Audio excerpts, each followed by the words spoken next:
نفر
اهالی زندگی داشته 255 خوجگیро تشکیل می‌دهند. مردم سربلند دهه خوجағариб نیز در قطار دیگر مردم تاجیکستان با شکرگزاری از صلح و وحدت ملی و جانبداری از سیاست‌های خردمندانه اساسگزاری صلح و وحدت ملی پیشوای ملت پرزیدنت کشور محترم امامد رحمان در زیر آسمان صاف و بی‌غبار وطن زندگی آرام و آسوده داشته برای پیشرفت و آبادانی مهنی خویش سهمی باسزا گذاشته ایستادند. ما ضمن بازدید از این دهه در نوبت اول از مؤسسه میانه تعلیمی رقم 100 این دهه دیدن کردیم تا بفهمیم که جوانان دوران استقلال کشور در چه شرایط تعلیم و تربیت میگیرند و سطح دانششان چگونه است. جشن ارزنده استقلالیت دولت جمهوری تاجیکستان را جشن میگیریم، یعنی 30 سالگی استقلالیت دولت جمهوری تاجیکستان را 9 سپتامبر جشن میگیریم. استقلالیت تاجیکان پیشوای ملت ما، استقلالیت وحدت ما پیشوای ملت ما. ضمن بازدید خویش از این مؤسسه به ما معلومات دادند که در این مؤسسه میانه تعلیمی 315 نفر خواننده در 2 بست تحصیل داشته. سرور این تعلیمگاه آموزگاری تشبسکار و جوان سعید و عادل جان برای بهتر نمودن شرایط تحصیل امروزها کوشش و تلاش نموده ایستاده است. من سعید عادل جان دیرکتور مؤسسه تحصیلات میانه و رقم 100 دهه خوجағариб جوان دهات امانداره باشم. این مؤسسه سال 1974 سال ساخته شده. در این مؤسسه 10 صنفخانه عبارت بوده و تالار مجلسگاه و کتابخانه و کابینت اینفرماتیک عبارت می باشد. در این مؤسسه 315 نفر خواننده تعلیم میگیرد. 175 نفر دختران می باشد. 25 نفر آموزگار کار فعالیت میکنند. از آن 8 نفر زنان می باشد. معلومات عالی داشته 17 نفر زنان 5 نفر می باشد. در آخر این مؤسسه سال 2015 سال دیرکتور شده. تا این حالا با این وظیفه کار میکنم. در حقیقت این مؤسسه با یاردمی خلق دهات خوجағариб و بودجت مکتب 11 در و ترزه پلاستیک شنانده شد و ریمونت زل خورد مجلسگاه شنانده شد و حویز آب برای پیشگیری سوختار шинонда шуд. Албатта дар ин муассиса дубаста хонандагон таҳсил мегирад. 2019 20 соат 17 нафар хонанда хатм кард ва 11 нафар донишгоҳи омӯзгори Тоҷикистон ба дохил шуд. ва ҳамин солам ҷойҳои ҷамоати Амондара минтақавӣ Озмуни шуд, ҷойҳои якум ва дуюм сеюмро ишғол кард. албатта созгузор Расулу ваҳдати миллӣ пешвои миллат президенти ҷумҳурии Тоҷикистон муҳтарам Эмомалӣ Раҳмон чӣ қадар ғамхориҳои ба омӯзгорон, ман ҳамин сол порсолам 15% маошшона зиёд кардам. албатта мо кӯшиш мекунем ки ваъда метиҳем ки солҳои то 2021 солҳоя мактабро бунёд мекунем, обод мекунем ва саҳми худро барои 30-солагии истиқлолияти ҷумҳурии Тоҷикистон мегузорем. дар назди ин муассисаи таълимӣ ҳамзамон китобхона фаъолият дорад ки бо ҳама намуди китобҳои дарсиву таълимӣ таъмин буда барои хонандагон дараш ҳамеша боз аст. من سلطان رازی‌پوری خواننده سینفی 8 میباشم. ساکنی دهه خوجغریب میباشم. من عین حال در سینفی 8 میخونم و من همه آن کتاب‌هایی که در این کتابخانه جایگیر است از یک طرف خوانده ایستادم. من با کتابخوانی خیلی شوق زیاد دارم. من بسیارتر درباره کتاب‌های افسانه و دیگر کتاب‌ها را خواندن را خیلی دوست می‌دارم. یعنی وقتی که من این کتاب‌ها را می‌خونم من خودم را در عالم افسانه تصور می‌کنم. یعنی آن قهرمان‌هایی که به دیوها هجوم می‌کنند و دیوها را مغلوب می‌کنند خیلی شوق زیاد دارم. چند وقت باز کتابخوانی به مشغول شما؟ یعنی من از 5 یا 6 ماه زیاده کتاب خوانده ایستادم. در این طول 20 یا 25 کتاب را خوندم. کدام نمودی کتاب‌ها شما خواندید؟ مثال کتابی شاهزاده خردکک، شاهزاده و گدا، تابستان و غیره ها رو بسیار کتاب ها بود نبود. در یک دهه‌های خیلی قدیم دخترکی بود که نام او دخترکی بود، یعنی دختری آهنگر بود. دختری آهنگر خیلی زیرک بود. وقتی که همون یکی از شاههای او همون دخترک رو به پیش جیغ میزند، یعنی همون دخترک وزیر همون شاه بود. وقتی که همون دخترک خیلی دانا بود، تمام یعنی همون آوازهای حیوانات رو میدانست. وقتی که او را همون شاه در یکی از همون باغ‌های خود وقتی که سرگشت میکرد و میرود دور، همون شاه دو زاغ را میبیند که آنها جنگ کرده ایستادند. از دختر آهنگر میپرسد که آنها برای چی جنگ کرده ایستادند. بعد دخترک وقت حاضر جواب بود در همون جوابش میگوید که شاهان اینها از پشت لانه پدرشان جنگ کرده ایستادند. تصور کنید مثال شما مال و دولت پدرتان را از دست دیگر گرفته نمیتوانید. وقتی که شما آن را گرفته نمیتوانید شما به چه حادثه رخ میدهید؟ البته شما آن را گرفته میتوانید کنید. البته من گرفته میتوانم آن مال ملک من است که میگه.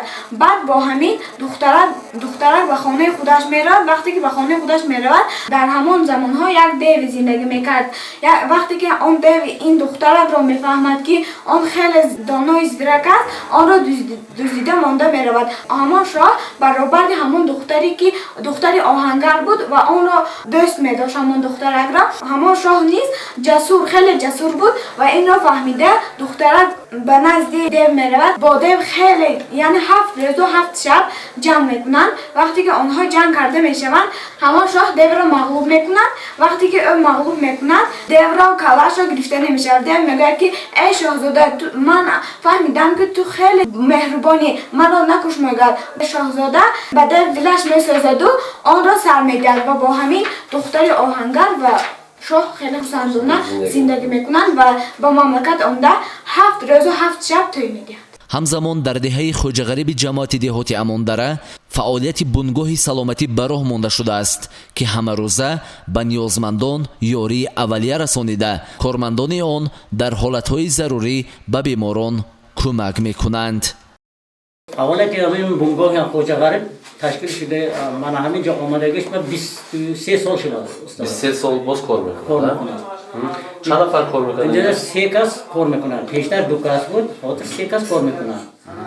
برای مردم اینا همون کارگر ما همشون برای قشلاق خودمون فعالیتانه شب و روز خدمت خلق هستند. از ساعت چند تا شانه کار میکنن همه روزه؟ ساعت 8 تا ساعت 5 در این بنگاه کشوده. ободӣ ву озодии ҳар як кишвар аз ҷомеаи солим сарчашма мегирад. асоси ҷомеаи солимро оилаи солим ташкил медиҳад.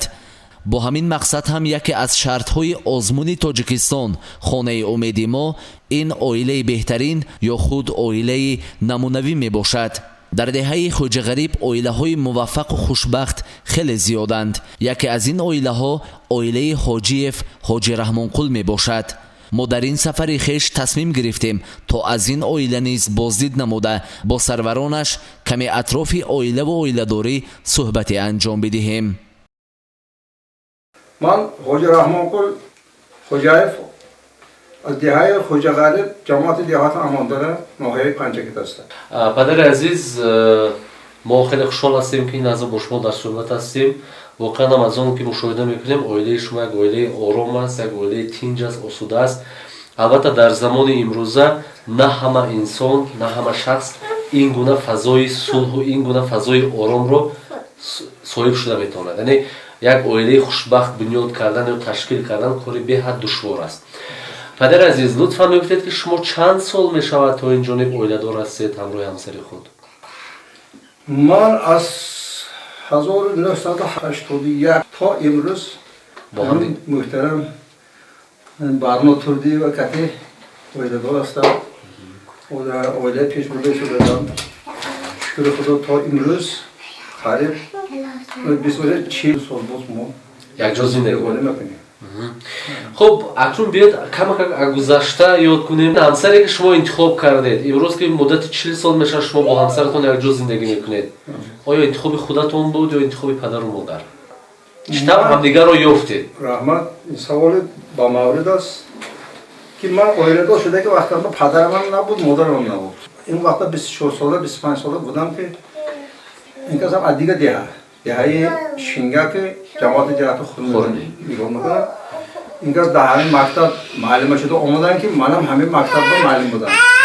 мо якҷоя ҳамин ҷо кор мекардем. ки кор мекардем, гуфти тоҷики ситора ба тӯёр омадум, он оила барпо намудем. яъне якдигарро худатон интихоб кардед? мо худам интихоб кардем. албатта ин як сабаб мешавад ки оила барпо мешавад. бесабаб ягон вай намешавад. сабаби он аст ҳамин мактаб. мо омӯзгар ҳастем, мо ҳамин дониша маорифа ҳамин ҳурмат мекардаги инсонон будем ки ин касам мактаб, монам мактаб харфи ин тақдири худо, тақдири табиати қонунаш мо ҳамҷиро оила шуд. бо хоси худованд тақдири шуморо мактаб бо ҳам пайваст. хуб, аз ин зиндагии якҷояи худ бо ҳамсаратон чанд фарзанд доред, чанд набира доред, чанд нафари фарзандонатон маълумот дор? шукри худо, ман 5 фарзанд дорам. якум, дуюм, сеюм фарзандам писар, чорум, панҷум фарзандам духтар, ки 2 духтар, 3 писар дорам. 3 писару 2 духтар дорам. алҳол ҳамаш хонадор, оиладор, фарзанддор аст. ман ҳамин кас ҳама хурдамо духтари хурдам ман ҳамин кас ҳастам. ин касам ҳозир 1 писару 2 духтар дорам. ин касам писаро хурдаш ман ҳамин кас. ин касам 2 духтар, 1 писар дорад. ва 2 писарам ба муҳоҷират Федератсияи Россия ҳастанд ки онҳоям ҷои ҷалол дорад, фарзанд дорад, аҳли оила дорад. як фарзанди калонам оилаш миллати рус аст. мо оилаи интернационал ҳастем. сабаби он ки ин оила ба тоҷикам ҳаст, ин оила ба русам ҳаст, ин оила ба өзбеки тоҷик ҳаст ва ҳамчун. ин каса манами оилаи мо худаш өзбек забон бошадам, асли насли насабашам тоҷик ҳастам. яке авлодҳои манам яке аз тарафи модари тарафам, аз тарафи айни будааст, ман наздика фаҳмидам ки аз тоҷика будам. акун инҷа як нақс чиз ҳастанд ки баъне одам аъзои якдигаранд, гуфтаги шукр ки ман оилаи мо одама ҷудо намекунад. мо ҳамамо як оила, як хона, як ҷоба зиндагӣ. ҳозир ман инҷа 3 фарзанд, 2 духтар дорам, гуфтам سه فرزندم حالا علاوه خانه جدا کردن نبی ما همه یک جا زندگی میکنیم حالا دیگه توابط چیز همه ما یک جا حالی حالا ما جدا نکردیم تو این مول این تو فهم افتاده که حال موقع نیست ما خدا رو شکر حاضر خیلی پیش فرزندم چیلم گذاشته که 81 سال تولد شده که حالا اینم مثلا همین از روسیه همجا بیاد راست من خونش بمیرد ما علاوه خاله اوایل این خانه اون که هر دخترها برامدگی اینا همه بود یعنی در اوایل شما از روی حساب خود طور شرایط مهیا کردید که همه فرزندان میتونن در اینجا زندگی کنند به یگان مشکلی به یگان پرابلم. خب چند فرزندتون معلومات نگی؟ آیا یگان فرزندتون خانگی هستن؟ فرزند یکم معلومات اونم کسب پدر مادر کردگی آموزگار هستن یکتاشون همین میاننگ فرزندم تکنیک تمام کردگی مایده که محالی ایجاد تمام نکرده است یکی ماستری باقوت است ساختمانچی من همین خانه ها من خیلی سوی همیشه دستش میامونده که بچه من همین کس میکنم. خب استاد عزیز شما همراهی همسرتون چند سال یعنی که کار فعالیت داشته در مکتب میونه آیا همراه کار میکردید؟ همراه کار کردم تا 1997 سال اینجا کار کردم تا 80 سال سر کردم 12 سال دیرکتوری مکتب کردم 97 سال شد که مردم سال زیست زندگی کردن پیش بردن وضعی شد مردم دهه خوجغارب منو مجبور کردن که در همه خلق سال یک راه با انداخته اقتصادی طرفش برداشتم و منو مجبور کردن که بریگاد شوم و همین بریگاد شده 2-3 سال کار کردم مردم با گندم نبود خوردم با ارد نبود چیزا نبود حتی همین ارد نداده که باشم من گندم نداده که باشم همین یک کار دهقانچیه کار من یعنی راهی درست نشان دادید راهی کشاورزیه همین رو نشان داده زیستی زندگیش سال بالام برداشتم و تا 2004 سال بعد 2004 سال من رئیس خوجگی علاقه همین دهه علاقه کردم و تا 2011 سال کار فعالیت کردم.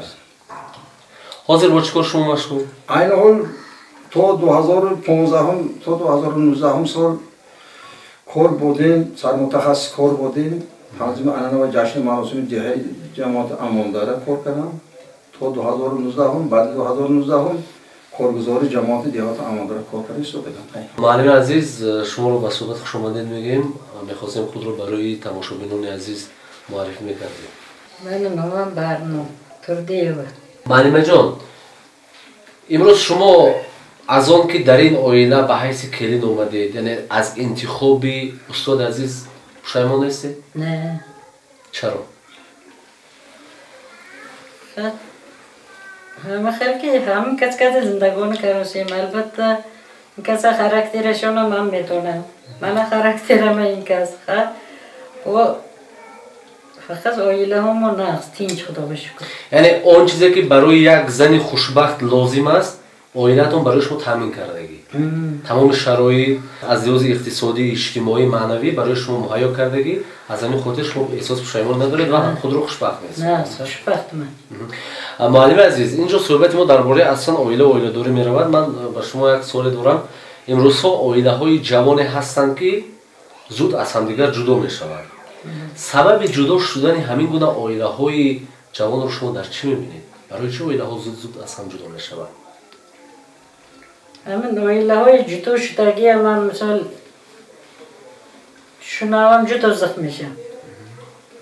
چه باکی همه آیله خودم تینج خدا و شکر سه کلین داریم من واجبه گفتن سه ملت است خدا و شکر روسکی، ازبک، تاجیک ما یکم کلیم با یا که واجبه یا که من یکم گپ گنده نزدگیم یا من همین دوتا دخترم هست یک بار اومده اخشتومه یا اپاتریوس ما با گپ نزدیم برای همین که خودم اویلم هم خیلی اکتیو نقض میکنم که هم خیلی شود چه بخشتومه هم خیلی میکنن کلی نو با عذاب میتین گفتن من جوتو زخم میشم مردم هم همه خیلی فکر دارن که بعضی از خوشتومن ها باعث میشوند که اویله های فرزندانشون از هم جدا شود یعنی خوشتومن ها میگن با مناسبت کلین و پسر خود رشک میبرن حسد میبرن و کلین رو به حیث یک غلام استفاده میکنن آیا فکر همین گونه شخصان درست است؟ در حقیقت هم سببی اساسی از هم جدا شدن اویله های جوان این خوشنامان ها هستند؟ شما با همین فکر راضی بودن میتونه؟ نه این به من راضی نیستم. اما خوشتامن که هست منم خوشتامن من خدا بشکر. اما کیلین آورد میوه خود دخترش برین دیدن در کن. من هم خیلی من. شما هم خیلی. فرض کردیم در حالتایی که شما مثلا با کلین خود یک کار میفرمایید، کلینتان از روده کار برآمده نمیتواند، همون کار رو خوب انجام داده نمیتواند، شما چگونه با همون کلینتان برخورد میکنید؟ چگونه؟ با همون با یاردم میتیم گپ نقص کت میفهمونم. یعنی عصبی نمیشوید؟ یک کنجه کلین خودم کت خدوتش هم وایپر دور با همین کلین نه هم خیلی نقص ببینم کوروش با یاردم میتیم، با مکتب رفته میبیم، با بچه هاش با نگاه میکنم یا کم گپ گنده نمیزنم چی با کلین هم نقص بچه. اما همه کارش جوش با خود خودم برون کار میکنم. برای همه یکون گپ نمیزنم یکون دیش با. امروز مثلا فرزندایی که در روسیه هستند عهده‌داری یا بگیم که مسئولیت همسرانشون برداشت کی است؟ مثلا وقت از اونی که میخوان یک کاری بکنن یا با جای روان از کی اجازه میگیرن؟ اول پیش از اون کلینتون از کی اجازه میگیرن؟ خب اینجا با من نیست، ممکنه شوهرشون اجازه گیرن. هم مثل زندگانشون نه تینج خدا به شکر، بچه هم نه. یعنی اولین درجه اجازه شوهر برای زن؟ شوهرشون پشتده میستن، کجا میریم کجا میریم چی میکنیم گفته پشتده میستن. معلم عزیز شما خودتون خوشتومان هستید، باید یک چی رو برای همون دخترانی که میخواد اویله دار شوند یا زنهایی که حالا اکنون یوش هستند و اویله دار شدند یک مسئولیت دید که چیکار کنند که دلی خوشتومان به دست آورند؟ با کدام راه که یک کلیم میتواند که دلی خوشتومان رو نرم کند و گرم کند به خودش و به دست آورند؟ سوالتون دقیقه خوشتومان بیم که کلین خوشتومان هم نغز گپ زند کلینم کلینم ها گفته خوشتومان این تو فلان تو که از اون تو نگوید اما گپی نغز گپ فهموند. البته هوای یک کس بچهش هم گپی نغز میزند. تشکر. استاد عزیز شما لطفا میگفتید که در زندگی اویلوی فرزندان نقش مهم رو کی میبازد؟ خوشتومان یا اینکه پدر عروس؟ خوشتومان. برای چی؟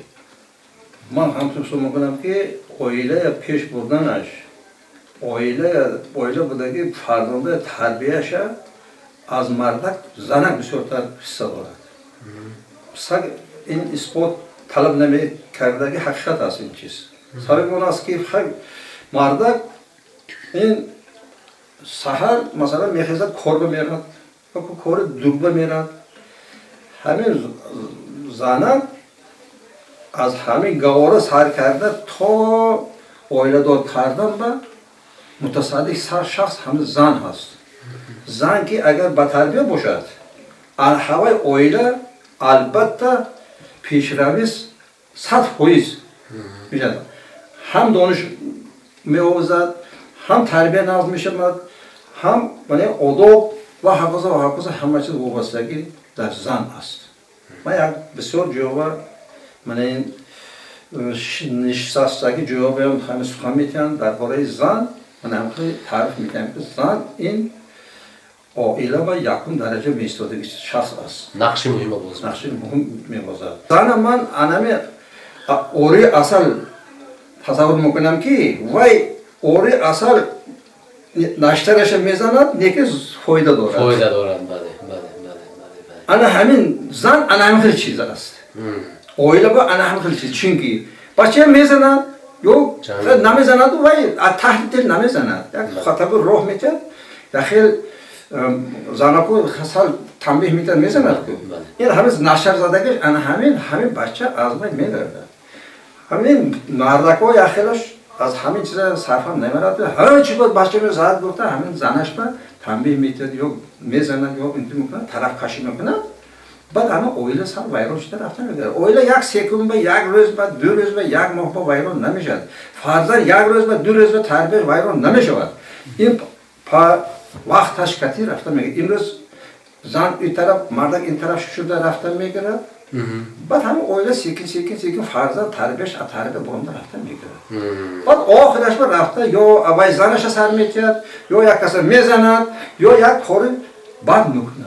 برای همین زن در اویله یکم درجه میستد.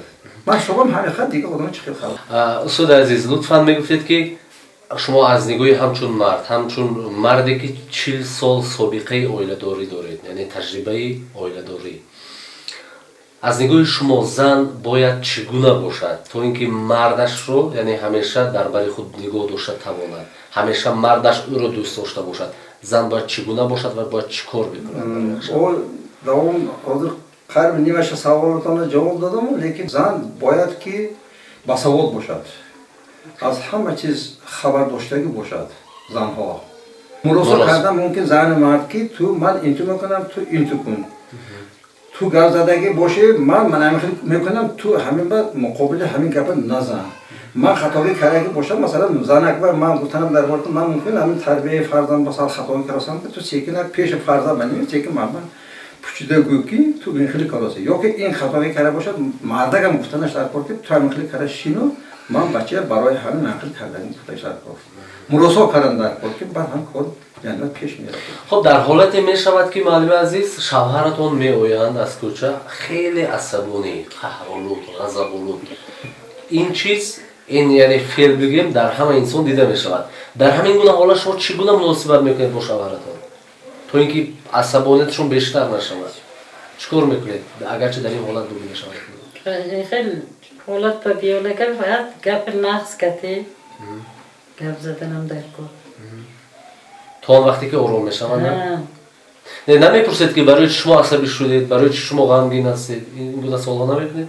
نه میگویم من خیلی پرسپوش میکنم و من اکثر کسی بسیار نه گپم نمیزنم که سال باید شود آرام شود آرام شود بعد گپ بزنیم چه خیلی حاجی امروز مسترین نیست میگویم البته. خب استاد عزیز آیا در حالتی که مثلا زنتون عصبانی میشوند با یگان مشکلی که البته زندگی به کمبودی نمیشود شما چگونه مناسبت ما در درو گپ زدن نمیدونم یکم در دوغزه میگه تو چطور خیلی ها تو ساعت می یا چای بکره بخوانی شوخی آمیز برای خنده کردن یک نخته کرده میمونم سیاست کرده میمونم با همین گفته وای خدا علاقه زار در تحت دل چی بوده گشه شده میمونم میگه که من خیلی شدم ها نه میگذره چیز بود است که گفته وای طور کرده میمونم. استاد عزیز بیاید اکنون کم درباره سال و ثبات گپ زنیم. شما در همین 30 سال استقلالیت در دهه خوجغریب من در منطقه‌ای که زندگی میکنید خب شما که یک شخصی روزگارده هستید، یک شخصی هستید که برای همیشه در داخل جمعیت هستید، با جمعیت هستید، راهنمای مردم هستید و البته ما باور داریم که از تمام گوشه و کناری تاجیکستان یعنی که خبر گرفته اید، سفرها هم کرده اید. در دام 30 سال استقلالیت شما در تاجیکستان بگیم چه تغییرات ها رو دیدید؟ نگاه شما درباره استقلالیت چی است؟ نظر شما؟ بسیار سوال تحت دل میگفتگی چیزا شما هم سوال دادید رحمت گفتنی هم بودم اگر چه همه سوال نمیدادیگم من گفتنی بودم. من دور شوروی با زندگانی کرده که دور شوروی خونده آمدگی آدم شوروی درباره شوروی گپ زدگی آدم البته میداند که شوروی یک دولت ابد قدرت دنیا بود. یکی ما هم خیلی یک سوتی از سبب در آمدیم که این دولت پاش خورد ما 91 سال در خریطه دنیا با تاجیکستان گفته که دولت پیدا کردیم.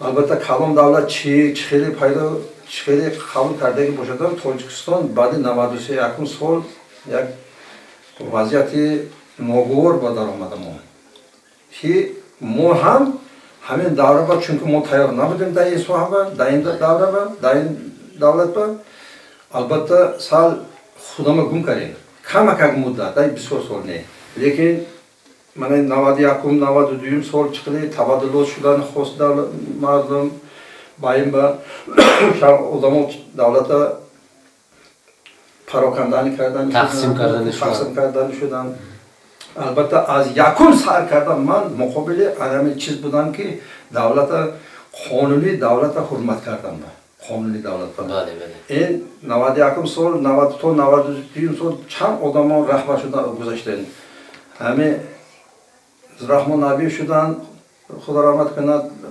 پرزیدنت قهار مکان شدن از شورای عالی اسکندر شدن اصلان شدن و حافظ شدن ما همه آدم دیدیم لیکن ما حاضره با این دولت میشد و من خیلی سیر پوری میشد و پیشروی میشد گفتگی چیزا گمان میکردیم البته من این حاضران که پرزیدنت ما یکم رئیس شورای عالی جمهوری تاجیکستان 16 سیسی 16 با خوجان انتخاب شدن مول همه من شخصا باور نکرده بودم که این خیلی دولت داری میکنه این خیلی دولت پیش میره گفته خیال من نمونده یکی این آدم در همه منبر گفته بود که من یکم شما هم با صلح میآورم گفته بودم این شکر خدا این آدم همه گپش برآمد اودش برآمد همه گپش اودش برآمد همه دنیا تین شد تاجیکستان آرام شد تاجیکستان از ساحه اقتصادی پیش رفته ایستاده است پیش میره کوگو همین تاجیکستان با پیش میگن ما همین چیز خیالم میبرم پیش میره واقعا ان شاء الله پیش میره این خیلی دولت داره این خیلی دولت میشدگیش خاکم گمان کرده باشه من چشمم کته دیدم یعنی اوریش خدا خواهد زیاد میشود حال این دولت حال 30 سال 20 سالش قریب جنجال 15 سالش جنجال سران ما 10 سال 15 سال با این درجه به رسیدگی ما شکر هستیم شکر میکنیم که همین دولت داریم دولت به دست داریم سیر کنیم من خدا رو شکر همه چیز یک برده نان من حاضر شما با منم 10 کس خوردن یک وقت شد که 20 تا نان یک کس خورده هم سیر نشده این حقیقت هست بله درست درست خب نفرانی هستند که مثلا جوانهایی که با گروه ها و حزب های افراطی داخل می شوند شما به همین گونه جوان ها چی گفتنی هستید؟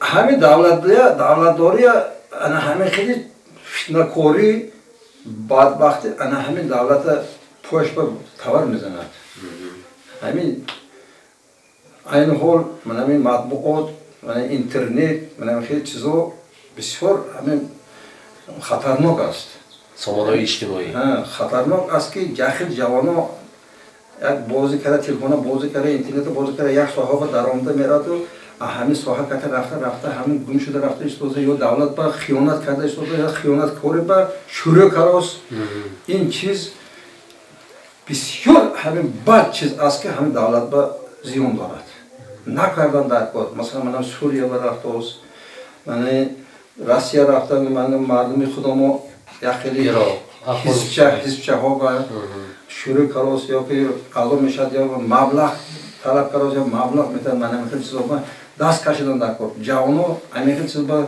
نرود این چیز وای چی گویم زیان ملت است زیان ملت که ملت پراکنده میشد ملت گم میکند دولت داری بعد با میبرد من حرکت من التماس میکنم که در همین جوانو مثلا من یکم کس عرف گرانده نمیتواند من خدا خواهد میگم که من دنیا دولت‌های قریب 15 دولت‌های خارجی دولت‌های دیگر گشته دیدم آمدگی آدم من خیتای هندوستان مصر تونس الجیر ترکیه اسرائیل فلسطین من این دولت‌ها من با این دولت‌ها من این روسیه این سابق اتفاق شوروی و چقدر دولت باشد قریب همه شد دیده که آدم مثلا لیکن من حاضر یکم کس از همین سیستم من حاضر اینکه دولت تاجیکستان دولت داریه من یکم کس تا نمیکنه لیکن هست که یا خیلی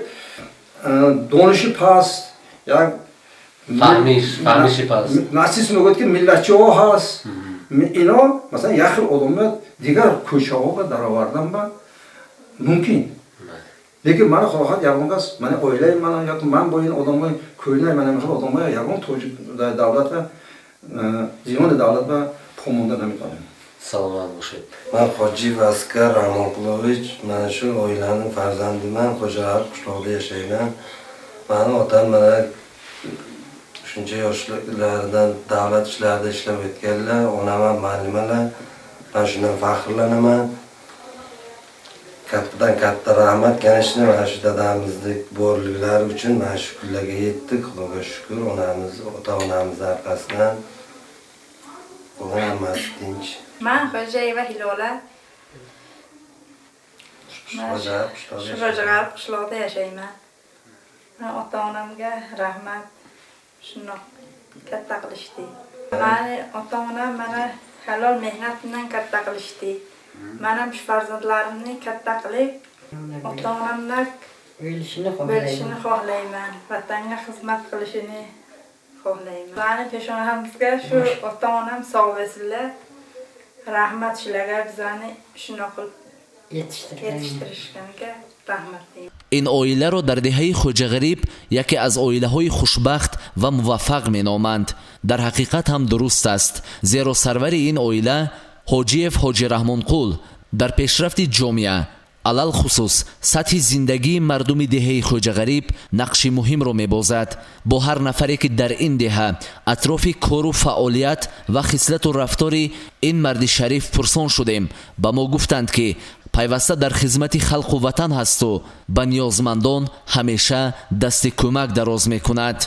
در برابر این مرد فرهنگی از هر یک وجب زمین بیکار خوابیده ثمرناک استفاده برده برای پیشبرد زندگی اویلویش مساعدت می کند.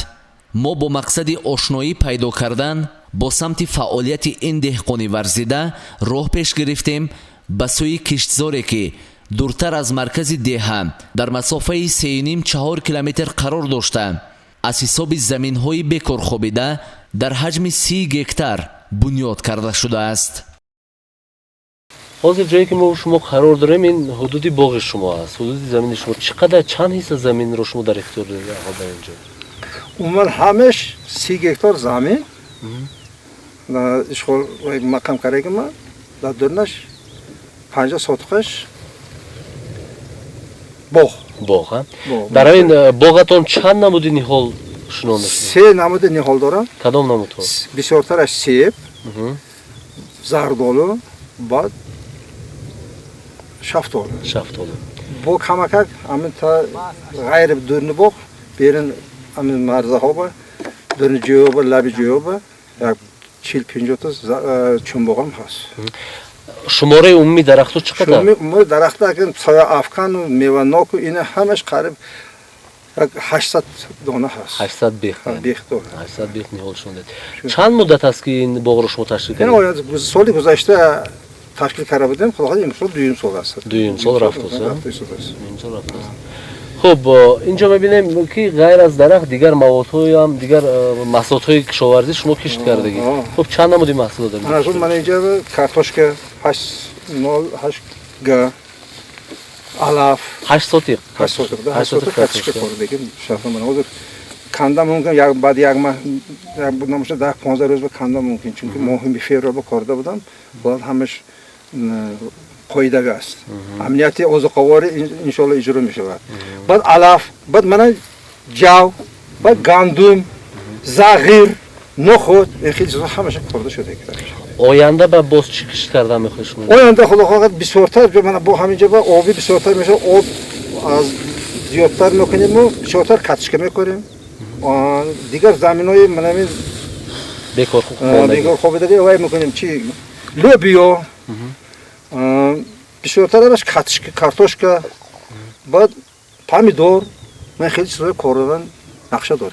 این جایی که هست از سطح بحر خیلی بالا است، یعنی با معنای توماش بگیم زمینی لالم است. شما چگونه این زمین رو با آب تامین میکنید؟ این الان اینجا چند سال پیش فقط مال چراندن ممکن بود، مال میگشت تمام، یگان چیز نبود اینجا با. اینجا با یخلی من خیلی چیزا هیچ نبود. سبزه عموما نبود. من اگر خط بینید من این طرف همش من مال ها جای خوابتگی جای بود. که اینجا من خوجگی دهقانی نورسلطان رو تشکیل کردم و بعد 20 سهم گذار دارم. تا همین 20 سهم دار کردم من تقسیم کرده دادم. خدا خواهد آینده همه آب این زیادتر میکنم من. خب اینا گفتی روزا خودش پکروات میکنه. حاضر همه آبی که در همین زمین میبود از کجا؟ از 8 کیلومتر بالا یک سایه هست، همینجا یک چشمشار هست، همینه گرفته اومده. 8 کیلومتر خط آب روی آب پالیزی شما کشیده گرفته اومده تا اینجا. تقریبا برای کشیدن همین خط آب چقدر مبلغ صرف کردید؟ همین سال گذشته که سال 2020 19 سال با صبح کنم 70-80 هزار سومون پول خرج شده بود. 70-80 بینش به همین 70 انیق هست. 70 هزار سومون خرج شده بود. با اینجا با سیم تور میگیم که سیت که بله این با صبح خواب من مردی رو کار کردیم کارگران کار کردیم همش بوده 150 هزار سومون پول به حاضر رفته اینجا. 150 هزار سومون شما خرج کردید برای همین 30 هکتار زمین آباد کردن. و ادونش مثلا گذشته که سال اگر گفته که حاصل ما یک 20 هزار سومون هر سال 20 هزار 15 هزار سومون پول وارد شده است. درآمد شده است. آینده ممکن این من یک کارتوشکا گیریم من حاضر بازار با حساب 5 سوم حساب بکنیم ما 3 سوم 2 سوم حساب کنیم من یک تونه گیریم یا 5 تونه بزنیم 10,000 15,000 سوم پول درآمد شده است خوجایی. این کم شده 150 باشد الکی 120 شد آینده 100,000 پول 2-3 سال بعد من این خراجات برآورده میگیرم. همین مبلغی که خراجات کردیم خدا خواهد 1 سال 2 سال 3 سال چی گفتم میگیرم این پول. بله برمیگردم شما به زمین. زمین آدم میپیچاند میخوراند چون زمین به چسبد آدم همه چیز میشد مرادتون به میرسید. همین زمین همه چیز اشکما سیر میکنند لباس میتید عمر میتید و هکذا برای همین جناب عالی چند بار گفتن که همین زمین به یک بار نیست 3 بار حاصل گیر. برای همین زمین با مورم چسبیدیم طوری در رهبرای دولت بیهوده همین گپای نمیگفت که. استاد حاضر من همین اطراف زمین شما با دیگر زمینای بیکار خوابیده هم بسیار هست. لیکن شما به مثلا زمینای هست که هیچ چیز هیچ نکردید ولی لیکن علفهای اون خلاص سبز است. یعنی سبز باقی مونده است. ولی لیکن در دیگر زمین‌هایی که در اطراف شما هست این گونه سبزی دیده نمیشد. شما چگونه همین حفظ کردید یعنی همین سبزی شد؟ این دلکشای انسان میشود این چیز که من کابوتی آدم همین دیدن گرد بحر دلک شده رفتن میگرد شما با این چند آدم ها هست بغیر از اینم چند آدم اومده یک برآمده یک هوای تازه میگیرد اینم یک کار ثواب بود است. من همین درختای چی گویم خودروی داده که زمین چنگل میگوییم ارچه بورس دارید دیگه چیزا دارم اگر همینجا با سیمتور نمیکشتم همین مال میخورد این آدم میزند این تو میزنه من خود طبیعت پیدا میشه. شما با واسطه سیمخور کشیدن همه چیز حفظ کردید. خب آینده چیکار میکنید؟ سبزها میماند میدورید میگیره چیکار میکنید؟ آینده خدا خواهد ممکن من ارچه های همین وای اومده یک 100-200 تا کارونانی علاوه یک باغ و یک زیبا جوی منظره تشکیل کردن نیست. نه این سبزایی که هستن علفایی که هستن آینده شما اینجا چیکار کردنید؟ اینا چون حاضر بعد من اینو دارده گرفتم من اینو اون دوست میگیرم من مالا میمونم مالا خورده گره تمام مال خودت یا مال کاس مال چه تنها مال من اینو چقدر چیز چند 100 سال به خورده تا کار نمیتونم. یعنی ببینید هم برای منفعت مردم از دو طرف شما کار کردید. یعنی شما همه جا رو محکم کردید شاید بعضیا فکر کنن که علفا نمیموند که مال ما خورد ولی که درست اندیشه کنید باز همین چیزا شما برای مال همونها نگاه داشتید. فقط نکه من مال مایده نمیمونم مال شاخدار است که اینو برای درخت نمیخواید. بله یک زیان زحمت نمیرسد منم مرحمت یک 2 ماه 3 ماه تا برف فرامدن خوردم میگرد ما در روزایی که شما نیستید از اینجا کی نگاه میکنه اینجا نه هست من جیانم است من همین نگاه کردم تا من اومدن همه آخ شود رفته هیکرم میبیاد این من این رسانه ها آب داده میشتد علفش میچیند با آدمی همه حقش میگیرد این چیز زیاد بچه من حقش. این طرف زمین رو شما آبیاری میکنید از همون اونجا دیدیم که حوضی آب بوده است از همونجا آبیاری میکنید این طرف زمین به هم آب برآوردن ممکن می آب تا هم اگر بینید تا همه بالاش با آب برآوردن ممکن گپ خدا خواهد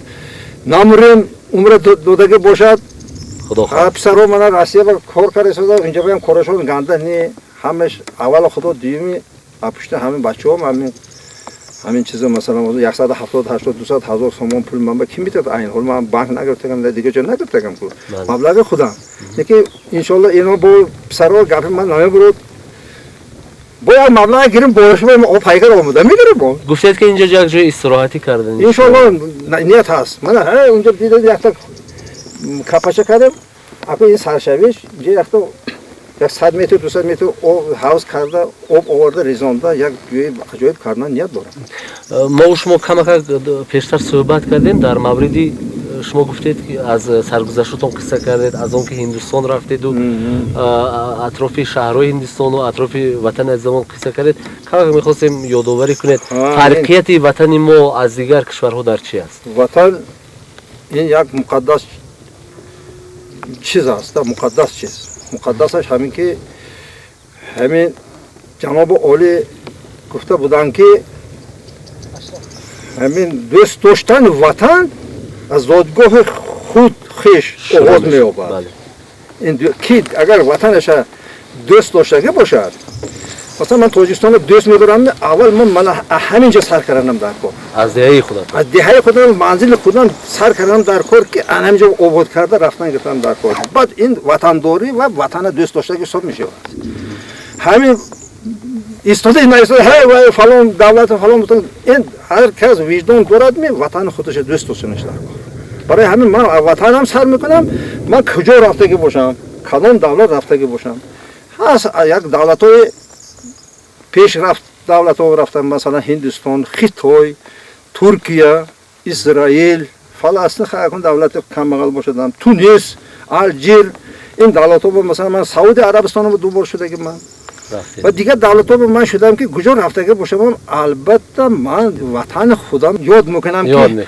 کی تیزتر وطن خودم بر رسم این خیلی دولت های بزرگ بود حقیقت این مبالغه نه این وای من خودم تعریف کردنی نه البته من کجا روم نه که اول تو رفتن همین به شاپوری کرگی شاپمان مثلا این دولت چه خیلی باشد همین رفته که همین دولت به در آمدم مهری وطن البته حرکت میکنم که تاجیکستان روم تاجیکستان که روم ولایتی و دم پنجکند و دهه خودم حرکت میکنم یعنی که هر کجایی که روید باز هم مهری وطن شما قرار نمیگذارد یعنی با وجود اون همه زیبایی هایی که شما میبینید در اونجا اون همه کیفیت و راحتی کرد ولی که جای وطن همه روی زمین اولا این خدا است بله لیکن اینجا من همین استودگی جویم وطن خودم است همین وطن خودم برای خودم همین کعبه بله بهشت کعبه انا همینجا وطن خودم برای من یک شعر تاجیکا و هم هست گوش بگی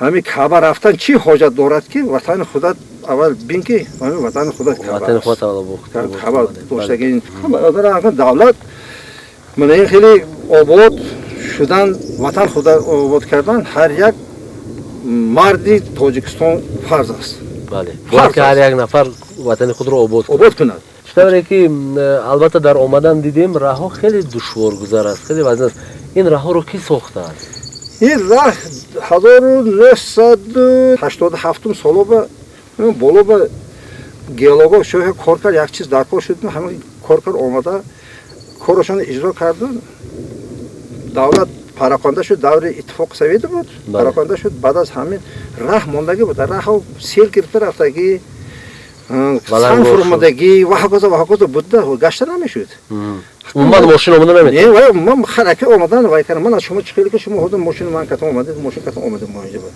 من اینو یک شاید وای دلیل دارم چند کینکوم گفت اکسکواتر اینا خود کتم اومده رفت تکنیکای زمانوی کرده همه وای کرده من حضور اومدم میگه دینا بارون شده که بود سیل اومده که وایران کرده که نزدیک ریزو خدا خود با ایناشم با خوشی میکنم یعنی نیت دارید که بازم راه رو بهتر کنید خوبتر کنید نه فقط من دیگه اون مردمم کرد دیگه دولت آدمش بیاد گرد من چون که دولت دیگه انگلیس راهشم گشتگی نیمسم راهش گشتگی بلو که اینا اومده من راه توجیه بهم کرد راز کرد بله با وجود اونقدر دارایی که در شما خداوند لایق دیده است با وجود اونقدر دولت و ثروت و راحتی که دارید ولی که میبینیم که شما یک شخصی مثل یک شخصی عادی هستید یک شخصی خاکسار هستید یک شخصی هستید که نه از جمعیت بالا نه از جمعیت پس یعنی مابین کوب هستید این خصلت رو به شما کیا مخته است چطور یک عائله اتون گفتن дар тӯли рӯз аз ҳар то бегоҳ меҳнат мекунед.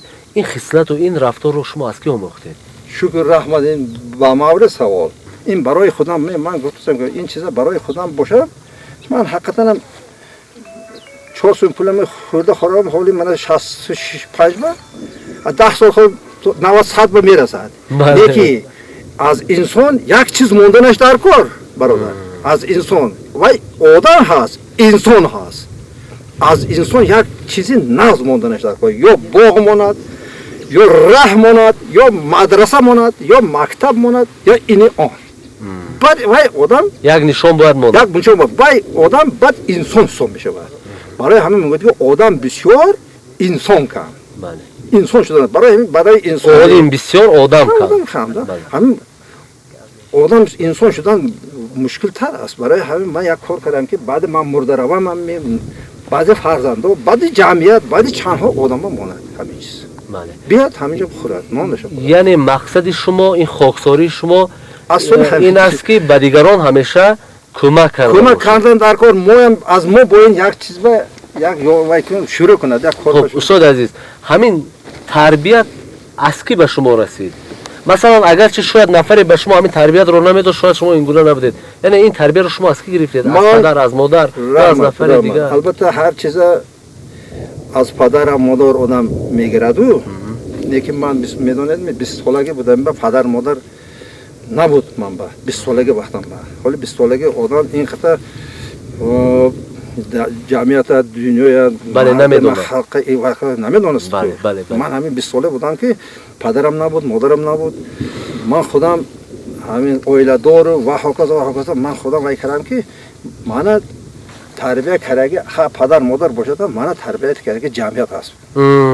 ҷамъият мана тарбия караги буд. ман ҳамин даврбаям бой буд, ҳамин ҷамъият ҳамин даврбаям камбағал буд, ҳамин даврбаям дуз буд ва буд. лекин ман ана ҳамин чизо дида нафрат пайдо кардам. ман ҳамин соҳабат ҳастам. чизи ҳам баду хуба дидед, омӯхтед, баъдаш партофтед, некши гирифтед? некши ман дида гирифтам. ба ҳамин маълумоти олӣ дошт гирифтагим. ман 20 солаги будам. ман вилояти қурғонта ба нав ташкил кардаги буд. ҳамин тарафа кор карда ман байни халқ ба мусофире бисёр дидаги одам будам ки ман аз ҳамин чиз худам ба гирифтаги ҳамин чиз. то мусофир нашавӣ, мусулмон намешавӣ мегӯянд. шумо яъне ки он чӣ ки аз таҷрибаи зиндагӣ омӯхтед, имрӯз ҳамун самараи он аст. ин ҳама қисату рафтори шумо. ман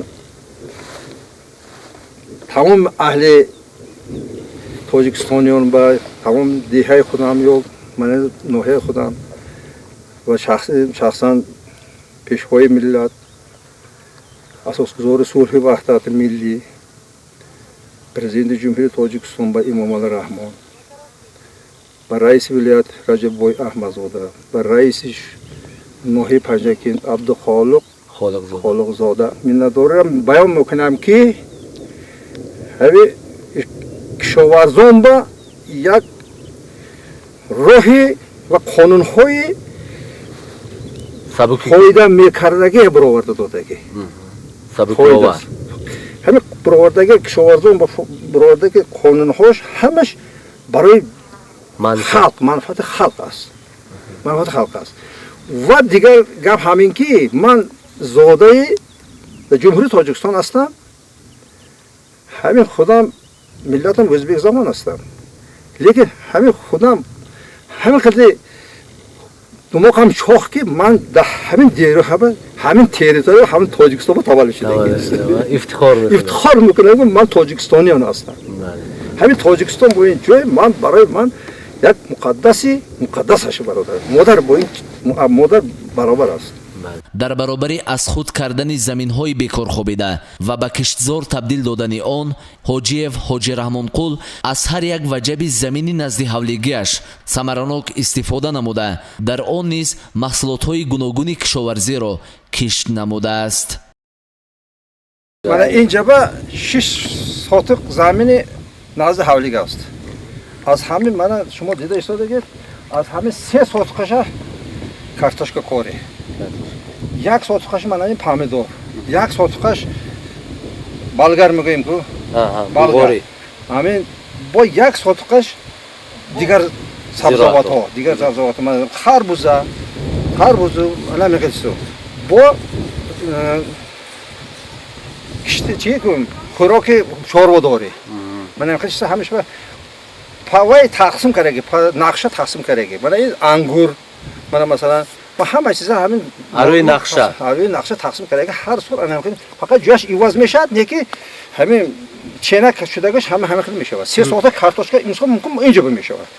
ҳамин 3 соати картошка ки шумо кишт кардед, як сол оилаи шумо таъмин карда метавонад ме? ин оилаи ман таълим карда бо чанд оилаҳои камбизоат, чанд масалан ҳамин зарурманд ҷавобам ҳам кутим метиҳам. Бо зиёд барзиёд мешавад. Яъне ки шумо аз бозор картошка картошка намехӯрам. Ман ҳамеша порсол 1 тонна зиёд картошка гирифтам. ҳоло бо мумкин шумо мебинед дигар ҷавобам мо картошка караем. Ман боло бем картошка кор дегим. Уҷо бакем ҷои холи ҳал як чиз метикунам. Ашта картошка мепарам. Умуман шумо чанд ҳисса замин доред? Чанд ҳисса замин ба шумо киштикор анҷом додагӣ? Акун ман иҷа назди ҳавлигим ман. Фақат назди саҳм ҳам доред ме? Саҳм дорам. ҳозир хуҷаги деҳқони Нурсултон дорам. Инҷо ба ман 15 сотих картошка кор дегим. Аллакай картошкаҳо вай шудагӣ. Яъне худи шумо 18 сотих картошка. 20 сотих зиёд картошка мекорам. 20 сотих ҳар сол ҳамин. Ҳар сол ман ҳам давом кардам. Фақат ҷояш ивоз мекунам. Ина шуни оянда картошка инҷо мешавад, помидор инҷо мешавад. Интин. Баъзеҳо мегӯянд ки ҳамин замин ба кор кардан хароҷоташ бисёру даромадаш кам. Шумо чӣ фикр доред? ин кор накардага одам ба ҳамин баҳона аст. Баҳона аст. Чунки ман ҳаминҷа ба як халта дори ҳама ба мерасад. баъд ҳамин ман мол дорам, гол дорам, тамоми пора ба ҳамаша ҳаминҷа ба аралаш карда вай мекунам. ин истифода мебаред. Мегира ин чиза. Чӣ хароҷот мекунем? Хадам ҷуфт кардан ба бошад 50 сум пул метам. Як халта дори 100 200 сум мегирам. 250 сум пул метам. Дига ҳама чиза даст кардан мумкин аст. Аз худ кардан мумкин. ин ки кор намекунад баҳона аст. барои ҳамин хароҷот бисёр шуда раст, фалон сон ин ҳамин. Гапои бофта. Гуфти рисол сачогова ин гап.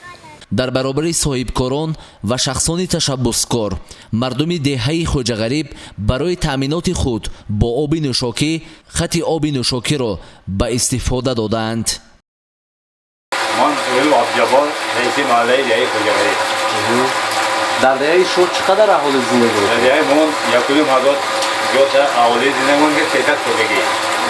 алҳол мо шумо дар нуқтаи обтаъминкунии ҳамин деҳа қарор дорем. ҳамин нуқтае ки алҳол мо дар он ҳастем, ҳамин нуқтаи обтаъминкунӣ пурра мардуми Хуҷағариб бо об таъмин мекунад? пурра об таъмин мекунад. чиро ки мо як чашма об, ҳамин як чашма об барои мардуми сохтем, ташкил кардем.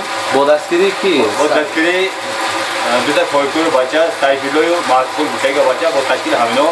ҳамин чиза барои мардум чида оби нӯшокӣ тоза ҳамин мекунем.